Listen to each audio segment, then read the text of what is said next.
So I'd like to ask you to welcome both Jelani and Vimal to.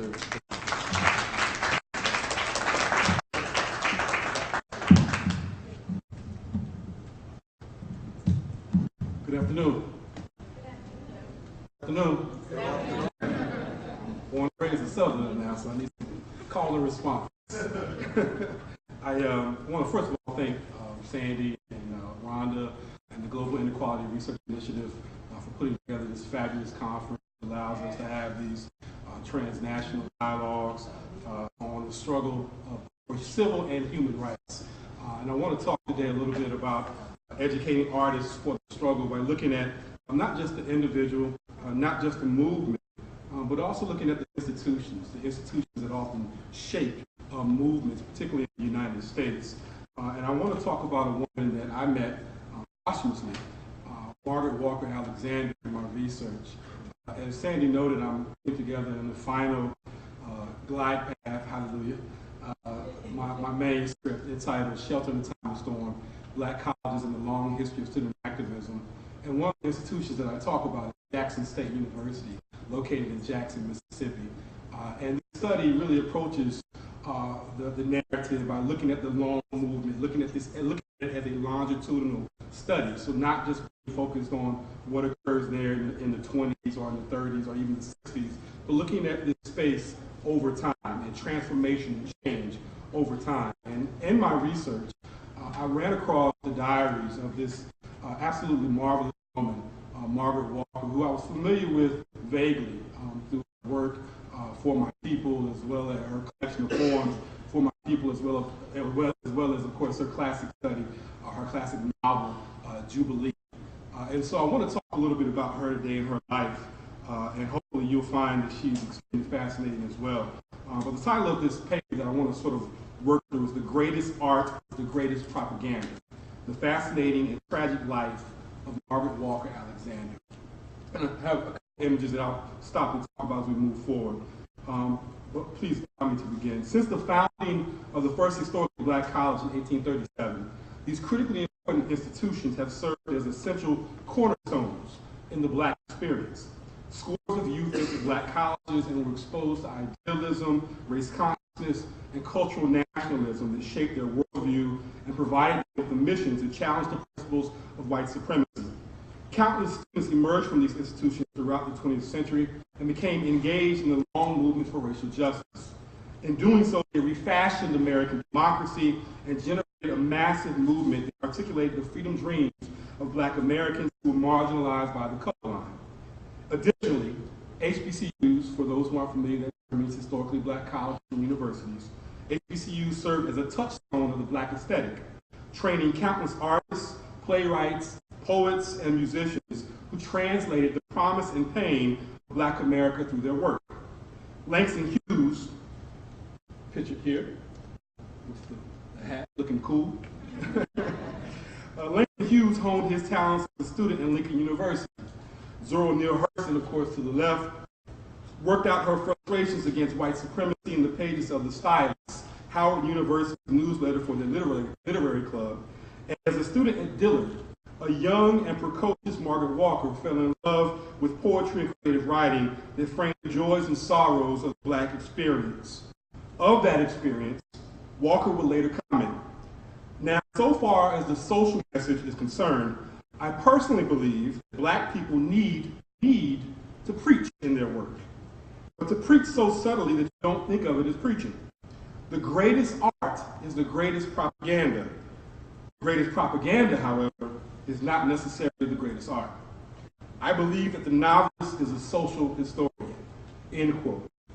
Walker's road towards becoming a brilliant poet, novelist, and propagandist extraordinaire was littered with personal tragedy and personal and professional angst.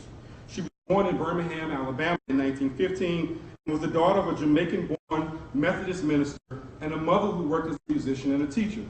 As she grew older, she never forgot how her grandmother held her spellbound by recounting slavery and all of its horrors, a frequent occurrence that would greatly impact her literary career.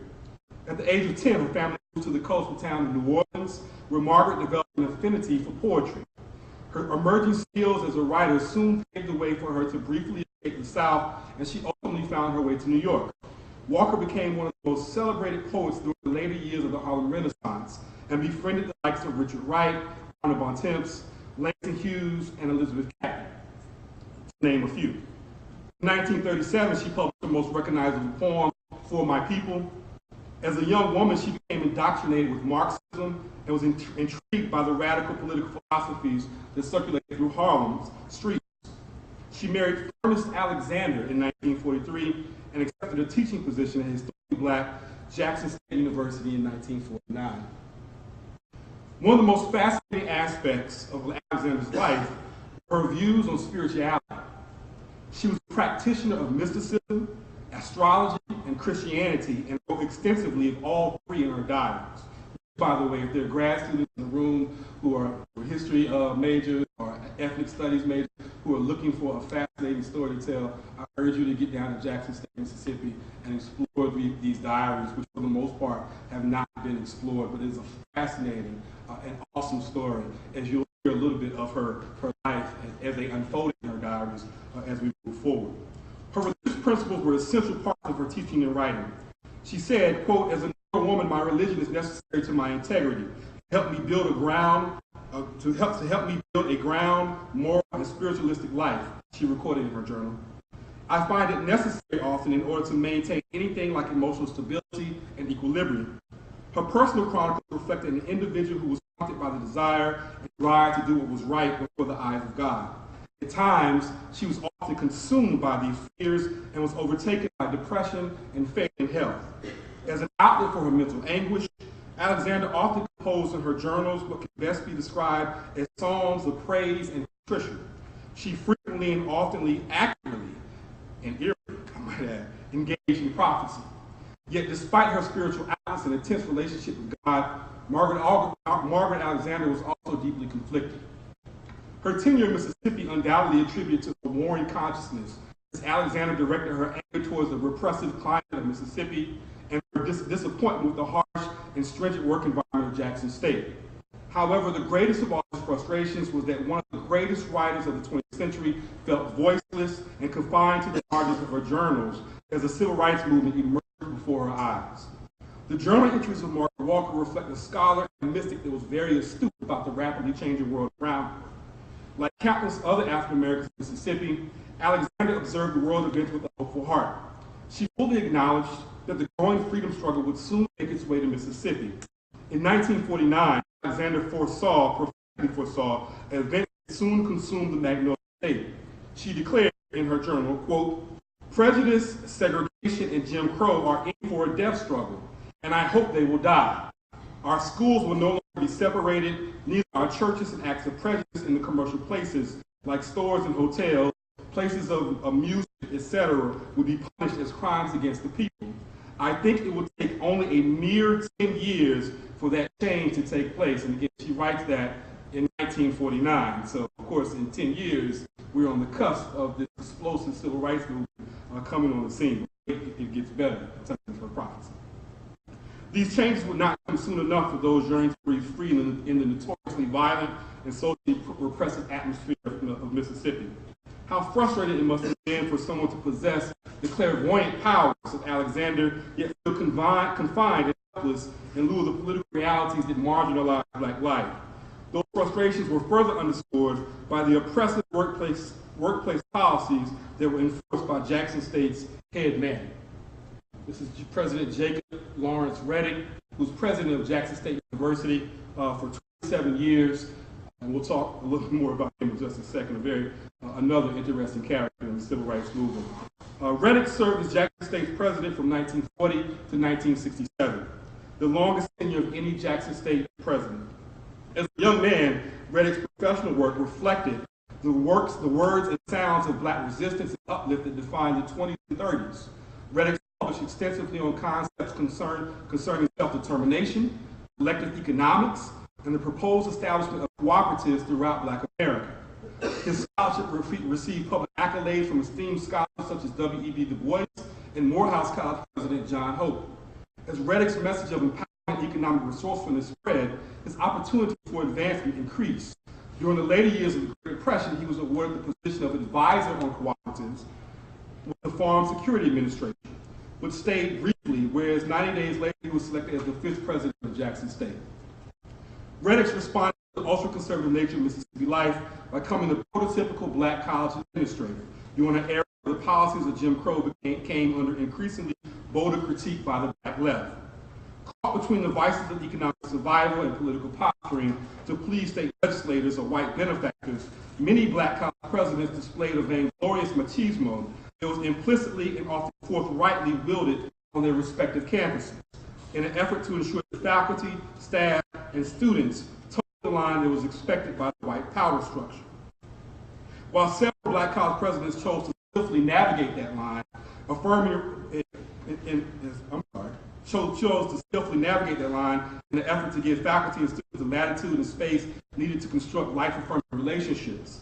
Reddick's and a handful of others did not. Much to her chagrin, Alexander's prophetical and mystic powers could not transform men like Jacob Reddick's, nor could it eradicate the fear of oppression from Mississippi. But perhaps her spiritual talents provide her some eternal hope that the impending struggle was rapidly approaching. In January of 1950, she recorded these prophetic words: Eisenhower, President Dwight Eisenhower, will station troops in the South because of serious trouble and unrest over Jim Crow law in Dixie. All of this is due to happen while Uranus is in Cancer, and does not leave for good until 1956. And a great new era for art and religion and all forms of culture will be ushered in. So again, you can imagine as a researcher in the archives reading something like that, I mean, she's accurately predicting the invasion of Little Rock and Eisenhower's, of course, intervention there. And again, she writes that in 1950. Predicting that this is going to come at the end of 1956, which of course Little Rock happens in 1957.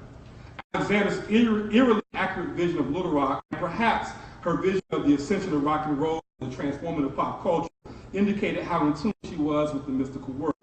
Yet her spiritual abilities could not prepare her for the disappointment she was about to endure as professor at Jackson State. As employees of the most notoriously closed state in the Union, it is highly probable that several of Alexander's colleagues at Jackson State shared her private thoughts about the gathering storm. African Americans in the Deep South knew beyond a shadow of a doubt that bloodshed was sure to accompany any overt protest against Jim Crow. These fears froze many of them in silence as their thoughts turned towards protection of their families and loved ones and towards self-preservation. Alexander wrote that ever since the Brown versus Board of Education decision, quote, Mississippi has been in the worst state than the world has been over the atomic bomb. I came back to tension and fear, which was steadily increased. Incidents of violence, intimidation, reprisal, indignity, and gross injustices fill a huge volume. She talks about coming back. She was attending graduate school in Iowa at Grinnell, and then ultimately she made her way back to Mississippi. And of course, in that move, she of course encountered this emergent civil rights movement exploding in the Magnolia State. Cutting through the fear of reprisal was a Herculean task for Black Mississippians. The burgeoning movement had an aggressive tone from activists who were quickly learning how to apply direct pressure on the political structure to elicit transformation in public policy. The fallout of such actions would not be comparable to the collateral damage suffered during the Red Scare or McCarthyism, where individuals were unfairly targeted and persecuted for their beliefs. This was much more serious. With Black folks openly questioning white supremacy, whites were more than prepared to enact terrorist tactics to defend their way of life. Alexander wrote, quote, the war of nerves and the harassment have included real bullets to back up threats. We on our job at Jackson College have been told that if we make any frontal attack on segregation, we will not get our checks. Very few of the faculty members dare belong to the NAACP. As a politically aware and racially conscious writer, Alexander molded her options. Her poetry was still celebrated, and obtaining a job outside of Mississippi was not a problem. Her husband and family wanted out of Mississippi, but that ultimate decision rested with her as the breadwinner for the household. Her husband, Furnace Alexander, suffered from post-traumatic stress syndrome. He was a World War II veteran. He was also physically handicapped. Alexander made the decision to stay in Mississippi, although it was one that she questioned quite frequently in her writings. Her conclusion to stay in the South was not unlike millions of other African Americans who felt a vested interest in the land of their mothers and fathers. Alexander's decision to not flee the injustices that prevailed in Mississippi left her continuously debating with herself over the direction of the struggle. Perhaps she understood, however, that her destiny was somehow intrinsically linked with the future of this movement. Nonetheless, Alexander sat flustered and temporarily neutralized on the sidelines of the war against Jim Crow, impatiently waiting for her opportunity to act. In 1957, she angrily wrote in her journals, quote, "Why don't we challenge them? Why don't we speak out? Why are we so cowardly? No one wants to admit that we are living under a blanket of fear with constant threats and undertones of violence. What if we open our mouths? We are threatened with our jobs, our homes, our lives. We cannot stay here and speak out. We must be silent or leave Mississippi. A revolution is surely taking place. We will win the peace, lose as always in the past to the reactionaries." Feeling confined, scared, and helpless, Professor Alexander decided to impact the freedom struggle by molding the lives of her students, many of whom would develop the courage to directly challenge Jim Crow in Mississippi in their elders' stead. As a young professor at Jackson State, Margaret Alexander shared close relationships with her students. She was an arduous taskmaster who demanded much from her young scholars, a reality that many of her students found hard to adjust to. She also explored the intellectual parameters of the classroom. Alexander employed various teaching methods and was creative in her use of imagery that fascinated her students. She was, after all, a celebrity in the literary world, a fact that did not escape her students. During the school's Diamond Jubilee Year celebration, Alexander was responsible for bringing a litany of profound writers to Jackson State to participate in forums and give presentations on their work. Among those writers present were Langston Hughes, Robert Hayden, Honorable Temps, and of course, Alexander herself. As the decade drew to a close, Professor Alexander worked continuously on what would become her signature work, the classic slave novel Jubilee. Alexander apparently found some mobility in her classroom. Former students recalled that she was passionate about teaching and was capable of entrancing her students with intense stories of slavery from the pages of Jubilee. Gloria Douglas recalled that, quote, "There were so many memories about her book, Jubilee, that she told in her class. Her expressions of how she told them or told the story were very inspirational. Alexander's teaching style suggested she was able to communicate inspirational messages to her students without being in direct conflict with the school's unwritten policy against speaking out against Jim Crow. Her classes often intertwined discussions of literature with innuendos of racial liberation as a clever way to circumvent the problem. One class in particular was titled Bible as Literature. Presented Professor Alexander the opportunity to combine her profound knowledge of the Bible with her understanding of Black liberation theology. Her profound knowledge of the Bible, a staple of the African American church. A former student in that class recalled, quote, "She knew the Bible and she could just make it come alive. You would just sit there in awe. She would discuss the Bible as literature. If she was really talking about the Bible, she would somehow inject that and race into her discussion of the Bible." Jackson State in the 1950s was clearly not the idealistic working environment for those who openly supported the spirit of rebellion that was gradually sweeping across Black America. Nevertheless, it was still a credible shelter for young Black minds who were in need of education, opportunity, and inspiration. Professors such as Margaret Walker Alexander touched the lives of their students in very real and significant ways. Former student Gloria Douglas noted, quote, "I knew I wanted to be a teacher or a nurse," and she's talking about her thoughts when she arrived at Jackson State. "And then at Jackson State, I learned that you could be a writer if you wanted to, or do other things besides become a teacher or a nurse. And I remember that Margaret Alexander was a college professor, and she was a writer." A likely explanation of what occurred at Jackson State was that Black professors represented what was possible for their students, while students coincidentally represented what was possible for the future of Black America. Margaret Alexander had one final prophetic vision before the close of the decade to foreshadow what was to come. She wrote, and again she wrote this in 1958. She wrote, "There are going to be cataclysmic changes in my job in the next 3 calendar years. 1959, 1960, and 1961. Only God knows what those years will bring. Change is inevitable, and the greatest change obviously is going to take place in 1960. And again, sit-ins occurred on college campuses in 1960. Like clockwork, the sit-ins that exploded out of Southern black college campuses swept through Dixie in that very year that Alexander predicted monumental transformation. The 60s revolution eventually made its way to Mississippi and caught black college administrators like Jacob Reddix in the crosshairs of history. Reddix had previously hired faculty and promoted administrators with a strict warning to prevent at all costs the proliferation of ideas that inspired students to engage in civil disobedience. If the state came calling or questioning whether students were being loyal to the white power structure that kept doors open and lights on, then it was he who was the subject to immediate reprisal. Such pressure caused Reddix to lash out in random fits of rage and paranoia. This was the best, absolute best quote that I found in Margaret Walker's diaries. This is her thoughts on Jacob Reddix and her views on Jacob Reddix. She said, quote, "He cracks the whip and rattles his saber and struts across the stage, a pompous and tyrannical jackass. The faculty meetings at Jackson College had deteriorated into ludicrous puppet shows where the president performs in a ridiculous manner.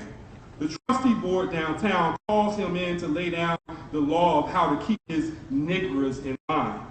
And he comes down the freight elevator with the garbage and slips out at the back door for fear some of us have seen that he has been to see the governor. The governor at the time was the infamous Ross Barnett.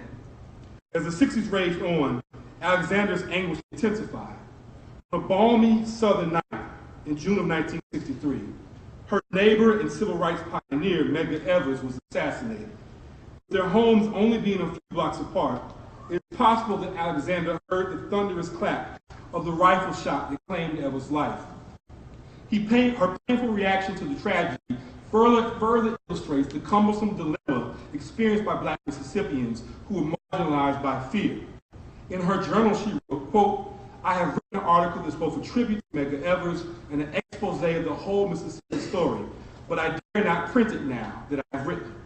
My family would be in danger. There might be all kinds of reprisals. I seem to be too vulnerable, too fearful, and too cowardly." As Alexander dealt openly and honestly with her angst, she was not alone. The sidelines were filled with bystanders and onlookers, a fact that debunks the characterization and romanticized depiction of a movement supplied with the steady participation of the masses. With the murder of her neighbor Evers, the political sails of the Jackson Civil Rights Movement fell limp. The questions that penetrate the hearts and minds of hopeful but inactive black folks across Mississippi pressed on. Alexander noted in her diaries, quote, "One asks himself daily, where am I? Am I out there in the thick of the struggle, in the middle of the fight? Am I doing something for the call of freedom? Going to jail, demonstrating, boycotting, sitting in, campaigning, and lobbying? Or what am I doing? Am I standing on the sidelines, cheering but still doing nothing? Am I obstructing the movement? Am I fearful and silent? Have more concern with my own security than the plight of the Negro masses? Am I a traitor to my people, a segregationist, and an intellectual Uncle Tom? How many of us are purged of hate and have strength to love? Strength to be kicked but not kicked back. Strength to love and not retaliate. Can go to jail, can be able to stand before hate and forgive. Where am I and where do I stand? Any doubt that Alexander possessed about her contributions to the movement was soon eradicated with the unveiling of the Black Power movement. To her delight, a new generation of black writers and artists discovered many of her earlier works and were particularly drawn to her collection of poems, For My People. Ironically, Alexander completed her novel Jubilee in 1966, the same year the world was being introduced to the soaring and empowering rhetoric of the Black Power movement. This is a picture of Dr. Alexander at the gravesite of Paul Laurence Dunbar, standing beside a young, beautiful Afro Paula Giddings, a famous historian, but they, as well as other artists, staged a memorial and came to the gravesite of Paul Laurence Dunbar to pay tribute. Jubilee wove together the horrors of slavery and gave literary voice from the perspectives and experiences of slaves rather than the slave masters. The themes immediately resonated with black radicals and artists seeking to tell their own stories through their own voices. Alexander managed to outlast Reddit on JSU's campus. She retired in 1979, but not before establishing the Institute of the History, Life, and Culture of Black People that was later renamed the Margaret Walker Center. In spite of the demons that haunted her through her professional career in Mississippi, she took great joy in her scholarship and the indelible impact that she made on her students. Her narrative is illustrative of the complex and prodigious challenges experienced by Black college faculty who worked in the midst of the 60s social revolution. Yet, much like many of her colleagues who worked in the trenches of HBCUs, she effectively used her art and her propaganda to challenge notions of white supremacy and empower the youth she served. Thank you.